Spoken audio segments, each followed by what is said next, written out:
નમસ્તે, કેમ છો બધાને? મારી channel Mrs Poonam Yadav cutting and સ્યુન્સમાં તમારું સ્વાગત છે. આજે સરસ મજાનો વિડીયો લઈને આવીશું ભાઈઓ બહેનો. જે ભાઈઓ બહેનો ઘણા ટાઈમથી રિક્વેસ્ટ કરતા હતા કે તમે મેડમ બ્લાઉઝ ઉપર માપ લઈ ને ટક્સ વાળું બ્લાઉઝનું તમે કટિંગ અને સિલાઈ બતાવો. તો કટિંગ આજે તમને હું બતાવીશ. આ રીતે મારે ટક્સ વાળું બ્લાઉઝ છે. તમે કોઈ બી વ્યક્તિ કરી શકે એટલું સરળ રીતે હું તમને બતાવીશ. બ્લાઉઝ ઉપરથી બ્લાઉઝ માપી અને તમે કરી શકો. અભણ ભાઈઓ બહેનો હોય કે પહેલેથી ભાઈઓ બહેનો શીખતા હોય તેના માટે આ વિડીયો છે. તમે બ્લાઉઝ મારું સીવેલું છે. આ આપણે મોટી બાઈ છે 9.5 10 ની અત્યારે હાલમાં ફેશન છે એ પ્રમાણે છે. તો આ રીતે તમને માપ લઈ મેં કટિંગ અને સિલાઈ બતાવીશ. કટિંગ આ વિડીયોમાં બતાવીશ, નેક્સ્ટ વિડીયોમાં તમને હું સિલાઈ બતાવીશ. તો આ રીતે આપણે અસ્તર વાળું બ્લાઉઝ છે, બરોબર. આ રીતે આપણે સાડીનો પાર્ટ છે. આ લેસ આવે તો લેસ મેં કાઢીને અલગ રાખી દીધી છે. પછી આપણે સ્લીવ જોઈન્ટ કરીને પછી લગાવવાની હોય છે. પહેલા આપણે અસ્તરમાં કટિંગ કરવાનું છે. તો આ રીતે મેં એક વખત ફોલ્ડ કરી લીધું, તમે જોઈ શકો છો. આ રીતે જેટલું આપણે કાપડ જોતું હોય સાતી પહોળાઈ એમાં તમારે 2 ઇંચ વધારે એક્સ્ટ્રા લઈ ને આપણે કાપડ ફોલ્ડ કરવાનું છે, બરોબર. તો આ રીતે મેં કાપડ ફોલ્ડ કરી લીધું છે એક ગડીમાં. હવે પહેલા આપણે પાછળનો ભાગ જોઈએ. માપ લઈ અને આપણે ટક્સ વાળું બ્લાઉઝ, તમે આ રીતે કટોરી વાળું બ્લાઉઝ હોય કે પ્રિન્સેસ હોય કે ટક્સ વાળું કોઈ બી ઉપરથી તમે આ રીતે માપી અને લઈ શકો. એટલું સરળ રીતે બતાવીશ. આપણે ડાયરેક્ટ કાપડ ઉપર શીખવાના છીએ.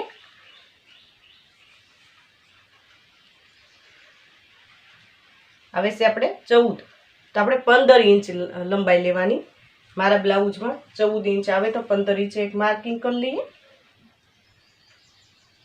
આ રીતે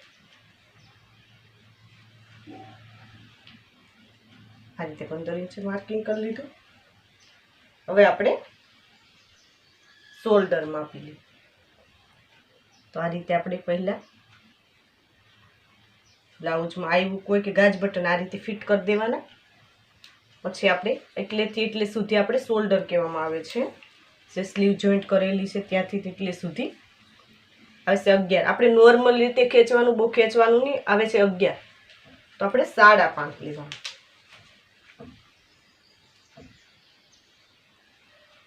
સાડા 5 માર્કિંગ કરી લઈએ. હવે ત્યાંથી આપણે મૂંઢાકાર માપી લઈએ. આ રીતે આપણે જે આ શોલ્ડર છે ત્યાંથી એટલે સુધીનો મૂંઢાકાર કહેવામાં આવે છે. હવે છે 5.5. તો આપણે સિલાઈમાં થોડું ગયું એટલે 6.5 લઈ લઈએ.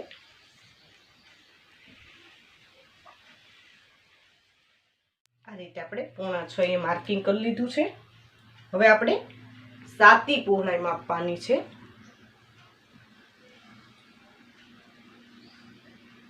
તો આ રીતે આપણે સાતી પહોળાઈ તમારે જે માપ આવતું હોય તે પ્રમાણે લેવાનું છે. આવે છે 16. તો આપણે 16 નું ડબલ કરીએ તો આપણે 32 ઇંચની સાતી પહોળાઈ થાય. પણ તમે 16 નું અડધું પણ કરી શકો.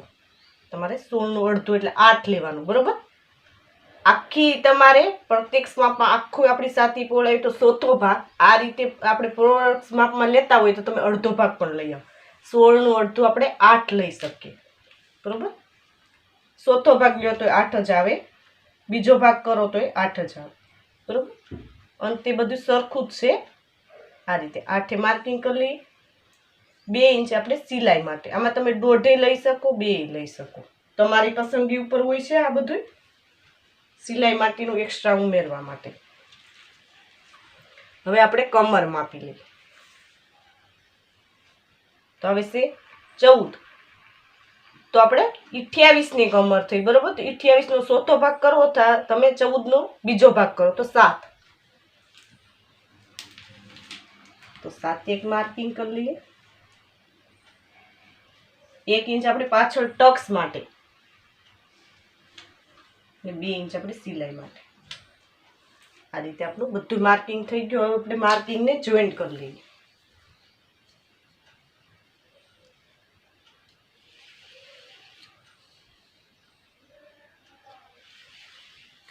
આ રીતે માર્કિંગને જોઈન્ટ કરી લીધું. હવે આપણે 1.5 ઇંચ એક માર્કિંગ કરવાનું છે શેપ દેવા માટે. આ પાછળનો ભાગ છે એટલે આપણે 1.5 ઇંચ, આગળના ભાગે આપણે 0.5 ઇંચ દઈને શેપ લેવાનું. બરાબર, આ રીતે આપણું બધું થઈ ગયું. બરાબર, માર્કિંગ.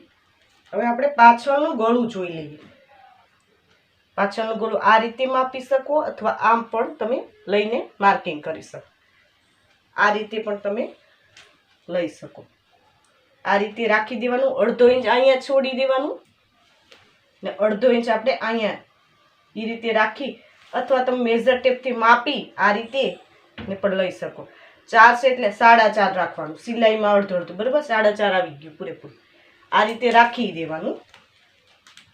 હવે આપણે ગળાની પહોળાઈ તો 2.5 રાખવાનું. બરાબર, 2.5 એક માર્કિંગ કરી લઈએ ને આ રીતે આપણે શેપ આપી દઈએ. આમાં તમે જેટલો શેપ તમારે ડીપ કરવું હોય તે પ્રમાણે કરી શકો. આ રીતે આ બધું આપણું માર્કિંગ થઈ ગયું. તમે જોઈ શકો છો પાછળનો ભાગ કમ્પ્લીટ થઈ ગયો. તમને કટિંગ કરીને બતાવું.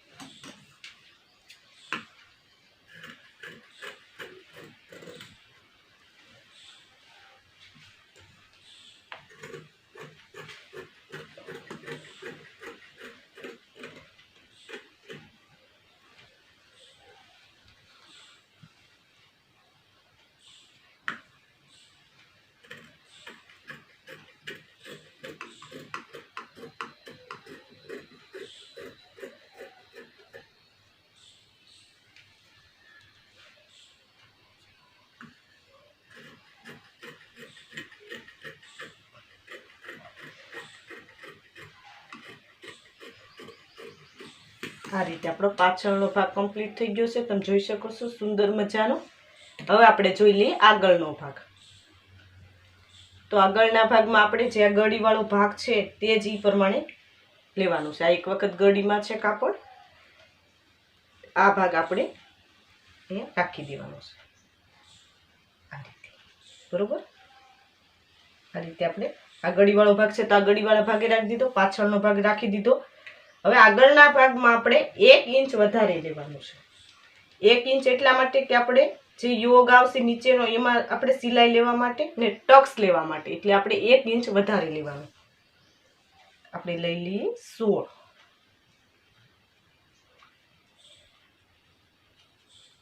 આ રીતે પણ તમે લઈ શકો. 1 ઇંચે માર્કિંગ કરી લેવાનું. આ રીતે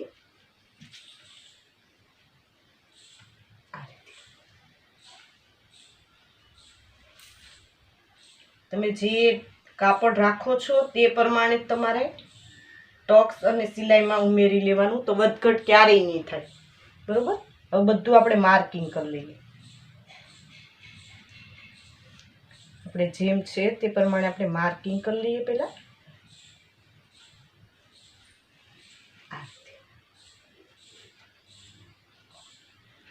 આપણે માર્કિંગ કરી લીધું. બરોબર, આપણો પાછળનો ભાગ રાખી.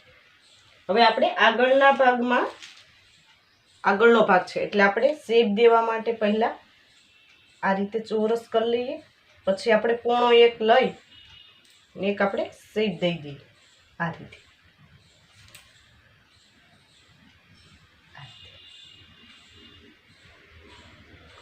અડધો થી 1.5 ઇંચ લઈને તમારે આ રીતે આગળનો શેપ આપી દીધો. હવે તમારે ગળું જોવાનું છે આગળનું. તો આગળનું ગળું આપણે રાખવાનું છે 5.5. તો 5.5.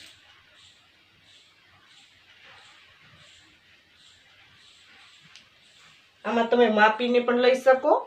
આ મારું જ બ્લાઉઝ છે, હું 5.5 જ રાખું છું એટલા માટે મેં લઈ લીધું છે. તમે કોઈનું માપવું હોય તો આ રીતે માપી તમે જોઈ શકો છો 5.5 આવે છે. હવે આપણે ટક્સ માટેનું માર્કિંગ કરવાનું છે. તો આપણે શોલ્ડરના ભાગેથી 12.5 એક માર્કિંગ કરવાનું છે. તો 12.5 ને આ સાઈડ આપણે યોગનું માર્કિંગ તો આપણે લેવાનું છે 3.5.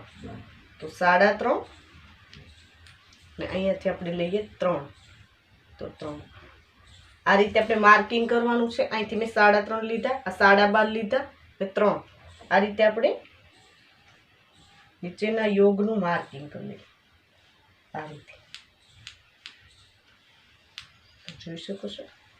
આ રીતે આપણે નીચેનો યોગ કમ્પ્લીટ થઈ ગયો છે. હવે આપણે ડાર્ટ્સ માટેનું માર્કિંગ કરવાનું છે આગળના ભાગે. તો 4 ઇંચે એક માર્કિંગ કરવાનું છે. ઉપરની સાઈડથી આપણે 3 ઇંચ આ રીતે આપણે અડધો ઇંચનો ડાર્ટ્સ લેવાનો છે. આ રીતે મેં ઉમેરી દીધું. હવે આપણે સાઈડ ટક્સ માટે તો 1.5 ઇંચ એક માર્કિંગ કરવાનું છે. આ સાઈડથી 1.5 ઇંચ. હવે આપણે આ રીતે ક્રોસમાં માર્કિંગ કરી લઈએ. આપણે આ જે 1 ઇંચ લો લઈએ આમાં અડધો ઇંચથી કમ આવશે, બરોબર, ડાર્ટ્સ માટે. આ રીતે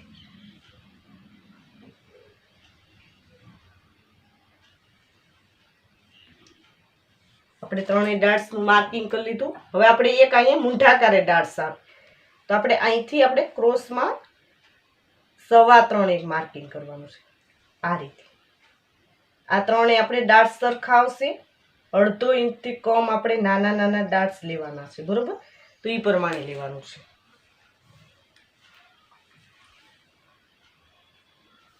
આ રીતે આપણું બધું માર્કિંગ થઈ ગયું છે, તમે જોઈ શકો છો. હવે તમને હું કટિંગ કરીને બતાવું.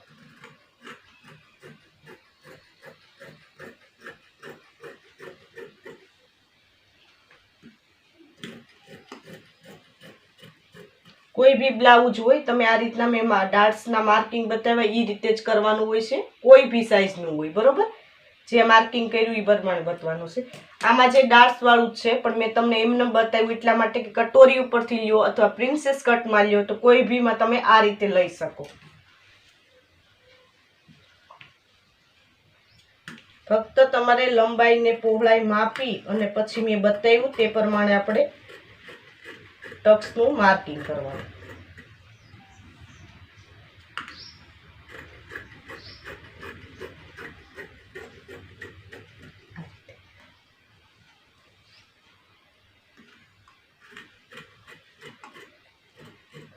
ગળાનો ભાગ છે આપણે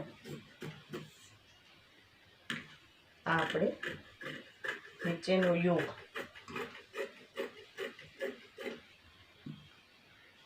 વચ્ચેથી આપણે કટ કરી લઈએ. આ રીતે આપણો ટક્સ વાળા બ્લાઉઝનો આગળનો ભાગ તૈયાર થઈ ગયો. હવે આપણે જોઈ લઈએ સ્લીવ. હવે આપણે સ્લીવ જોવાની છે.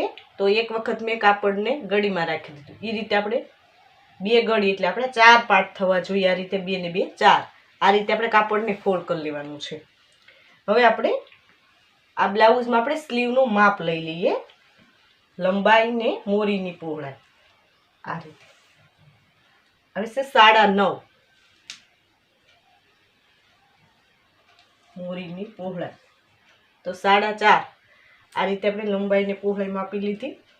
તો 9.5 છે તે અસ્તરવાળી આપણે સ્લીવ છે એટલે આપણે લઈ લઈએ 10, બરોબર, 10 ઇંચ. આ રીતે આપણે પાછળનો ભાગ લેવાનો છે ને આ રીતે આપણે મૂંઢાકારને રાખી દેવાનું. સિલાઈ માટેનું આ રીતે બહાર લઈ ને આ રીતે આપણે માર્કિંગ કરી લઈએ. આ રીતે જોઈ શકો છો. મૂંઢાકારનું માપ લઈ આ રીતે મેઝર ટેપથી પણ તમે માપી શકો. આ રીતે સિલાઈનું બાદ કરી 8.5. તો આ રીતે આપણું 8.5 આવી જવું જોઈએ. તો વધઘટ તમે જોઈ શકો છો 8.5 પૂરેપૂરું. આ રીતે આપણે ગોલાઈમાં 8.5 આવી જવું જોઈએ. તો 8.5 આવી ગયું છે આપણે પૂરેપૂરું. આ રીતે રાખીને આપણે શેપ દઈ દઈએ. તો મોરીના ભાગે આપણે 4.5નું ફિટિંગ આ રીતે 1.5 ઇંચ આપણે સિલાઈ માટે. આ રીતે હવે આપણે શેપ આપી દઈએ. 1.5 ઇંચ છોડી આ રીતે 1.5 ઇંચ રાખીને આપણે શેપ આપી દઈએ. જે રીતે આપણે સ્લીવમાં દર વખતે હું શેપ શીખવાડું એ રીતે તમારે લઈ લેવાનું. આ રીતે આપણે સ્લીવ તૈયાર થઈ ગઈ છે, તમે જોઈ શકો છો. હવે તમને હું કટિંગ કરીને બતાવું.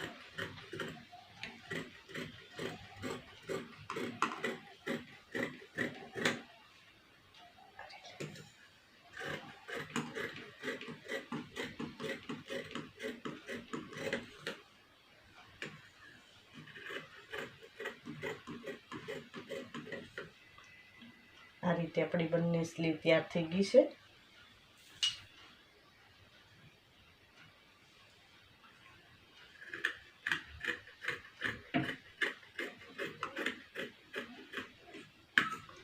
આ રીતે આપણા બધાય પાર્ટ તૈયાર થઈ ગયા છે. તમે જોઈ શકો છો આ પાછળનો ભાગ, આ આપણે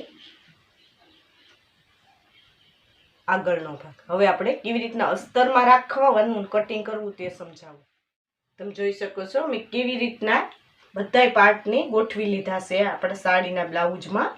તો આ રીતે પાછળનો ભાગ છે, આ યોગ છે, આ આપણે આગળનો ભાગ છે, આપણે સ્લીવ છે. આ રીતે તમારે રાખી દેવાનું. મારે થોડું વધારે કાપડ છે એટલા માટે, નકર તમારે વ્યવસ્થિત તમારું કાપડ ઘટે નહીં એ રીતે તમારે રાખી અને કટિંગ કરીને માર્કિંગ કરીને કટિંગ કરવાનું છે. તો હું તમને થોડું બતાવી દઉં કે આ રીતે આપણે માર્કિંગ કરવાનું, થોડું થોડું વધારે રાખી દેવાનું. પછી આપણે કાપડ સાથે જોઈન્ટ કરી ને પછી આપણે આ વધેલું કાપડ જે સાડીનો પાર્ટ છે ને કટ કરીને ફિનિશિંગ લેવાનું છે. જે પહેલેથી ભાઈઓ બહેનો શીખે તેના માટે આ વિડીયો છે, એટલા માટે હું બધી તમને વ્યવસ્થિત સમજાવવાની કોશિશ કરું છું. કેમ કે વધઘટ થતું હોય, તમને અસ્તર સાથે જોઈન્ટ ન કરતા તો તમારું કાપડ ઘટે ને ઘટે તો તમે સાંધો લગાવો તો એ તમારે ઉપરના ભાગે દેખાય ને ખરાબ લાગે. એટલા માટે તમારે પહેલાં વધારે જ કાપડ હોય તો વધારે થોડું રાખીને જ રાખવાનું, પછી આપણે જોઈન્ટ કરી અને કટિંગ કરી લેવાનું. બરાબર? આ રીતે એક પાર્ટ બતાવું એ રીતે તમારે બધાય પાર્ટનું માર્કિંગ કરીને કટિંગ કરી લેવાનું છે. એકદમ ઇઝી છે.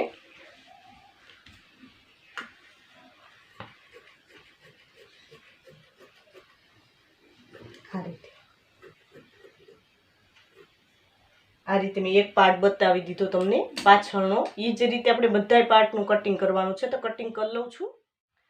તમે જોઈ શકો છો આ રીતે મેં બધાય પાર્ટનું આપણે કટિંગ કરીને તૈયાર કરી લીધું છે. આ રીતે તૈયાર કરવાનું છે આપણે. આ રીતે આપણે અસ્તરવાળું હોય ને આ રીતે આપણે કેવી રીતના માપી બ્લાઉઝ ઉપરથી બ્લાઉઝ માપી અને કેવી રીતના ટક્સવાળું બ્લાઉઝનું આપણે કટિંગ કરવું એ તમને સમજાવેલું. આ રીતે સરળ ભાષામાં મેં તમને સમજાવવાની કોશિશ કરી છે ટક્સવાળા બ્લાઉઝનું કેવી રીતના કટિંગ કરવું. તો હજી સુધી અમારી ચેનલને સબસ્ક્રાઈબ ન કરો તો સબસ્ક્રાઈબ કરી લેજો, નોટિફિકેશન બેલ પર ઓલ કરજો, વિડીયોને લાઇક કરજો, કોમેન્ટમાં જરૂર કોમેન્ટ કરજો ભાઈ બહેન કે આ વિડીયો તમને કેવો લાગ્યો. આ વિડીયો જો ખૂબ ખૂબ ધન્યવાદ.